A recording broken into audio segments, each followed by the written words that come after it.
तर नमस्कार मंडळी, स्वागत आहे तुमचे खुशीज फूड रेसिपी या चॅनलमध्ये। तर आज आपण बनवणार आहोत मेथीचं झणझणीत असं पिठलं। त्यासाठी आपण 3 ते 4 पडी तेल गरम करून घेतले आहे। त्यानंतर त्यामध्ये अर्धा चमचा जिरे टाकले आहे। जिरे छान तडतडले का मग आपण त्यामध्ये एक बारीक कट करून घेतलेला कांदा ॲड केला आहे। त्या कांदा लालसर रंगावर परतून घ्यायचा। त्यानंतर आपण मिरची आणि लसूणचे जे वाटण केलं होतं तेही त्यामध्ये घालायचं आणि ते छान असं तेल सुटेपर्यंत परतून घ्यायचं आहे।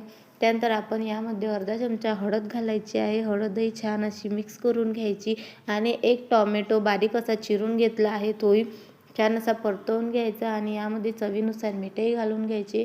टोमॅटो छान मऊ झाल्यावर आपण मेथीची भाजी ही स्वच्छ धुवून बारीक चिरून घेतली आहे, ती छान अशी परतवून घ्यायची। मेथीची भाजी चांगली शिजली का मग त्यामध्ये आपण गरजेनुसार पाणी ॲड करायचे। पाण्याला उकळी येऊ द्यायची। पाण्याला उकळी आल्यानंतर आपण यामध्ये थोडं 4 ते 5 चमचे थोडं अलगद हात चमच्याने आपण बेसन घालून घ्यायचं आणि कमी गॅसवर छान असं आपण या बेसनाला शिजवून घेणार आहोत। आणि बघू शकता आपण बेसन पिठलं आपलं मेथीचं तयार झालं आहे। त्यानंतर आपण यामध्ये हिरवीगार अशी कोथिंबीर घालणार आहोत।